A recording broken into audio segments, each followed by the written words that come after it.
Hello दोस्तों। मेरा नाम है Keshav Narang and today is Tuesday 27 जनवरी। तो आज सेंसेक्स का एक्सपायरी था और मार्केट भी काफी ज्यादा वॉलेटाइल था। निफ्टी को अगर देखेंगे तो दिन में कुछ 2300 के ऊपर चला गया और बंद होते होते एक अच्छा खासा फॉल हमें देखने को मिला। बहुत तेज फॉल था और सारे राइटर्स को इधर उधर बर्बाद करके और कहीं ना कहीं निफ्टी 23,000 के भी नीचे क्लोज हुआ है। काफी वॉलेटाइल सेशन था। बजट से हम 3 दिन पहले खड़े हुए हैं आज और सैटरडे को हमारा इस बार मार्केट खुला है और बजट भी आ रहा है। तो वॉलेटिलिटी मार्केट के अंदर बहुत ज्यादा हो गई है और विक्स भी हमारा 18 के आसपास पहुंच गया है। तो दोस्तों वीडियो में हम बात करने वाले हैं आज की मार्केट में किस तरीके का स्ट्रक्चर बने और जो एक सबसे बड़ा कंसर्न चल रहा है, कल जो हमें एक न्यूज सुनने में आई वो है डीप सीक को लेके कि डीप सीक ने अपना जो एआई का ऐप लॉन्च किया है। आई होप आपने भी अगर डाउनलोड करके देखा होगा और अगर यूज किया होगा तो आपने भी देखा होगा कि किस लेवल पे वो चीज को लेके गए हैं। तो उसके बारे में पहले आपसे बात करता हूं। तो सबसे पहले कल मैंने वो ऐप डाउनलोड किया। डाउनलोड करके कुछ चीजें उसके अंदर सर्च करी और पता करने की कोशिश करी कि चैट जीपीटी और ओपन एआई से किस तरीके से अलग है ये चीज। क्योंकि ये चीज जो बनाई गई है चाइना के तरफ से, वो बेसिकली 1/30th कॉस्ट के अंदर बनाई गई है। ये बहुत बड़ी बात है। जहां पर बिलियंस ऑफ डॉलर कहीं ना कहीं यूएस लगा रहा है, यूएस की कंपनीज उसके अंदर इन्वेस्ट कर रही है और बहुत सारे इन्वेस्टर्स ने बहुत पैसा इन्वेस्ट किया हुआ है। उसके कंपैरिजन में ये जो बेसिकली मॉडल चाइना ने बनाया है ये बहुत ही कंपैरेटिवली सस्ता है। और इसकी वजह से कल आप देखोगे कि एनवीडिया लगभग अपने फॉल को 17% तक नीचे गिर गया और 200 का डीएम में भी एनवीडिया पे पहली बार जब से ये राइज हुआ है तब से ये एनवीडिया का जो फॉल है वो इतना ज्यादा हो गया। तो बेसिकली मेरे को जो जो मेरा व्यू इसके ऊपर ये समझ में आ रहा है मेरे को कि ये जो गेम है वो बेसिकली जो ट्रम्प वहां पर अपने नए प्रेसिडेंट बने और चाइना को लेके बहुत ज्यादा उनका स्ट्रिंजेंट व्यू है कि मैं चाइना पे टैरिफ लगा दूंगा या ये कर दूंगा या वो कर दूंगा। उसके उसका एक जवाब है बेसिकली चाइना की तरफ से, क्योंकि यूएस कहीं ना कहीं एआई को लेके कहीं ना कहीं राज करना चाहता है अगले 15 20 25 साल को लेके दुनिया पे। बिकॉज एआई एक ऐसी इंडस्ट्री है जिसमें आपके पास एक मोट होता है, आप दुनिया के ऊपर राज कर सकते हो जिस तरीके से यूएस ने पिछले 50-100 सालों के अंदर किया है। क्योंकि सारी टेक्नोलॉजी, सारा इंटरनेट पिछले ये जितनी भी कंपनी है वो सारी यूएस ओरिजिनेटेड है और कहीं ना कहीं डोमिनेंस रहती है। जब आप इस तरीके का बिजनेस एक किसी कंट्री के अंदर क्रिएट हो जाता है, वहां पर कुछ ऐसी कंपनीज हैं गूगल, फेसबुक, जो कई देशों की मार्केट, उनका मार्केट कैप कई देशों की इकोनॉमी से ज्यादा बड़ा है। तो जब इस तरीके की चीजें होती हैं और चाइना ने जो इसका जवाब दिया है मेरे हिसाब से बहुत अच्छा जवाब दिया है। और ऐसी चीजें होनी चाहिए। किसी कंट्री की इस तरीके से डोमिनेंस बढ़ जाए वर्ल्ड के अंदर, जो कि गलत है। आई थिंक यूएस को इससे एक अच्छा खासा सेटबैक लगा होगा। क्योंकि ट्रम्प का भी उसके अंदर एक कल मैं देख रहा था न्यूज आई कि उन्होंने भी बोला कि ये बेसिकली हमारे लिए वेकअप कॉल है। I I think it is indeed a wake up call. क्योंकि अगर अब ये लोग नहीं जागे और इन्होंने कुछ डिफरेंशिएशन नहीं किया तो ये एआई एक कमोडिटाइज प्रोडक्ट बन जाएगा। और जिस हिसाब से इन्वेस्टर्स का पैसा लूज हुआ है, यहां से और भी पैसा लूज हो सकता है। और ये डॉट कॉम, मैं ये मेरा पर्सनल व्यू है, मैं ये नहीं कह रहा ऐसा हो ही जाएगा, बट ये डॉट कॉम जैसा क्राइसिस बन सकता है। इसको हमें आने वाले 3-6 महीने के अंदर देखना पड़ेगा कि किस तरीके से यूएस के मार्केट इसको आने वाले टाइम में लेते हैं। क्योंकि कोई चीज अगर 1/30 कॉस्ट में बन जाती है तो इतने सालों तक इतना पैसा इन्वेस्ट करने की क्या जरूरत थी। और इतने हाई वैल्यूएशंस जिन लोगों ने इसमें पैसा डाल दिया है उनके तो रेट्स फिर कभी आने ही नहीं वाले। ये मेरा पर्सनल ओपिनियन है। और अगर आप कोई ऐसा राय बना रहे हैं या कोई, ये कोई फाइनेंशियल एडवाइस नहीं है, अगर आपको आपको ऐसा कुछ राय बनानी है तो अपने फाइनेंशियल एडवाइजर से पूछ के करें। तो दोस्तों ये मेरा डीप सीक को लेकर व्यू था। अब एक बार मार्केट के बारे में चर्चा करता हूँ, आपको थोड़ा सा चार्ट पे लेके चलता हूँ और वहां पे एक बार समझने की कोशिश करते हैं कि बेसिकली क्या हो रहा है। तो मैं एक बार आपसे स्क्रीन शेयर करता हूँ।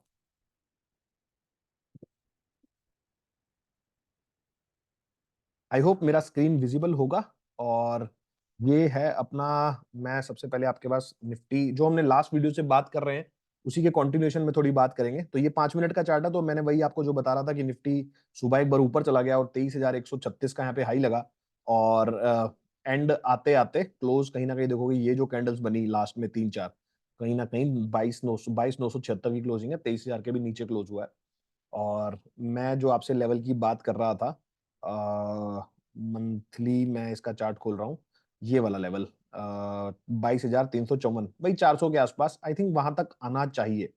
अब वहां पे हो सकता है कि अभी ना आए, थोड़ा टाइम बाद आए, बट वहां पे एक बार आना चाहिए और उसके बाद शायद एक बाउंस बन सकता है अपने को यहाँ पे, बट यहाँ तक तो आना चाहिए। देखते हैं किस हिसाब से चीजें आगे पैन आउट होती हैं, समझेंगे इसको भी एक बार। उसके अलावा आपको निफ्टी जूनियर का चार्ट खोलता हूँ, तो निफ्टी जूनियर तो अपने लेवल को अचीव कर गया है, जो हमने पहले डिस्कस किया था कि ये वाला जो लेवल 61,519, तो इसको ब्रीच कर दिया आज इसने और इसके भी नीचे आ गया आज। हालांकि पॉजिटिव में क्लोज हुआ है, बट सुबह तो ये भी पूरा नेगेटिव में ही था। मैं इसका 5 मिनट का चार्ट आपको लगा के दिखाता हूँ। 5 मिनट का चार्ट अगर हम इसको देखेंगे तो इंट्राडे में काफी अच्छी रिकवरी आई थी, बट लास्ट तक जाते जाते वो पूरी फिजल आउट हो गई। आप देखो कि सुबह ये गिरा था और फिर एक बार पूरा इसने रिकवर कर दिया और लास्ट में जाते जाते थोड़ा सा यहाँ पे फॉल दिखा दिया। उसके बाद मिड कैप देखोगे तो मिड कैप में भी सेम ही है, मिड कैप लगभग 1% के आसपास नीचे क्लोज हुआ है, तो ये भी अच्छा खासा नीचे गिरा था। तो पूरा का पूरा इसने भी मिड कैप ने रिकवर किया और वहां से फिर हमें लास्ट में एक और फॉल देखने को मिला। उसके बाद मैं स्मॉल कैप देखूंगा, स्मॉल कैप 250, उसके अंदर भी सेम ही है। ये पूरा यहाँ से गिर गया था और यहाँ से फिर ऑलमोस्ट पूरा तो नहीं, लेकिन हाँ हाफ से ज्यादा रिकवर हो गया और फिर बीच में आके क्लोज हो गया। तो ये सारे इंडाइसिस थे जो आज जिस तरीके से, और मिड कैप स्मॉल कैप में फॉल सुबह ज्यादा था, जबकि निफ्टी में इतना हमें फॉल देखने को नहीं मिला था। तो ये वही वाली जो मैंने आपको स्टोरी बताई थी कि बेसिकली निफ्टी को लगा के आपको दिखा के आपको स्मॉल कैप और मिड कैप में पिटाई चल रही है।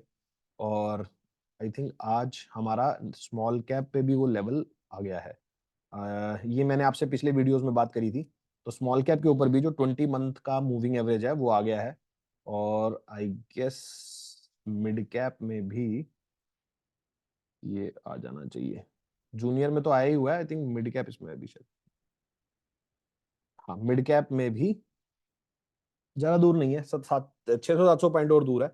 मिड कैप में हो सकता है कि थोड़ा टाइम और लगे, और निफ्टी और मिड कैप में नहीं आया, बाकी में आ गया है। तो ये एक अच्छे सपोर्ट लेवल का काम कर सकता है और यहाँ से मार्केट एक बार रिबाउंड करना चाहिए। लेट्स सी किस हिसाब से क्या चीजें पैन आउट होती हैं आने वाले टाइम में। इसके अलावा मैं आपको कुछ स्टॉक्स के चार्ट दिखाता हूँ और एक बार थोड़ा सा हम बात करते हैं यहाँ पे सेक्टर्स के अंदर बेसिकली क्या हुआ है। एक बार मैं आपको हीट मैप ओपन करता हूँ।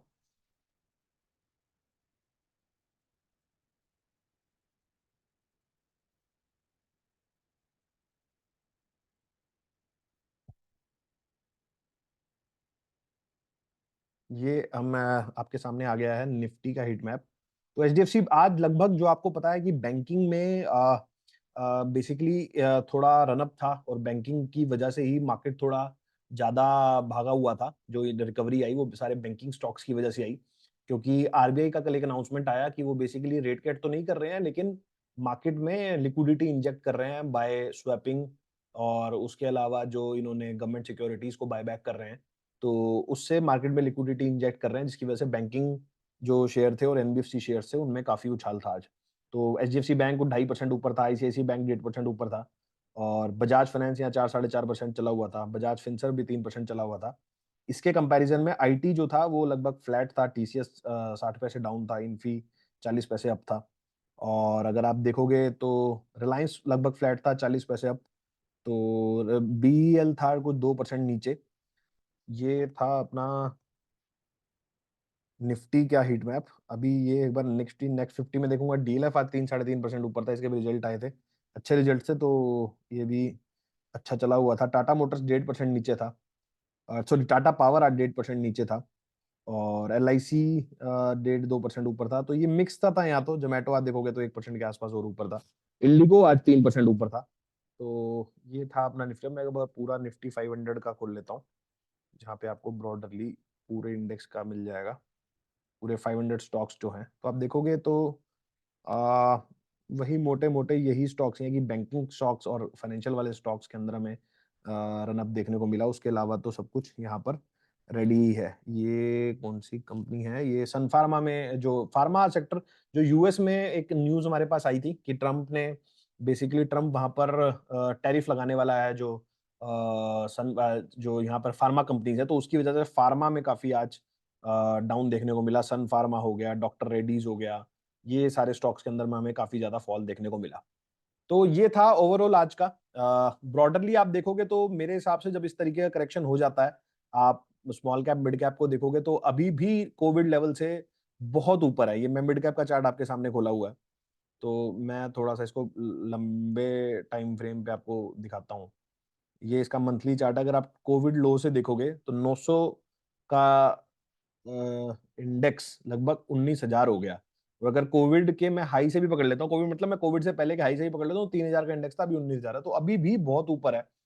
ऐसा नहीं है कि ऐसा नहीं है, सॉरी मैंने ये 2008 का ले लिया। ये यहाँ से अभी भी 8,000 का लेवल था इसका और अभी 19,000 है, तो अभी भी डबल से ज़्यादा है। तो अभी भी आपको पिछले 5 साल में आई थिंक 20-22% का रिटर्न मिड कैप में होगा। और स्मॉल कैप में भी अगर आप देखोगे तो स्मॉल कैप में भी ये जो लेवल था 6,000 का इंडेक्स 15,000 अभी भी 3 ढाई 3 गुना अभी भी हुआ है। तो आई थिंक जो लोग लॉन्ग टर्म इन्वेस्टमेंट करके रखते हैं और ऐसे टाइम पे नहीं घबराते, तो उनको एक बड़े रिटर्न्स मिलने की संभावना बहुत ज्यादा बढ़ जाती है। तो आई थिंक आपको इंटैक्ट रहना चाहिए और फॉल के अंदर जो आपको अच्छे स्टॉक मिल रहे हैं वो आपको जरूर कैचअप करने चाहिए। तो आई होप दोस्तों आपको वीडियो अच्छा लगा होगा। वीडियो अच्छा लगा है तो लाइक करें, शेयर करें और चैनल को सब्सक्राइब कर लें ताकि आपको इस तरीके के अपडेट्स मिलते रहें।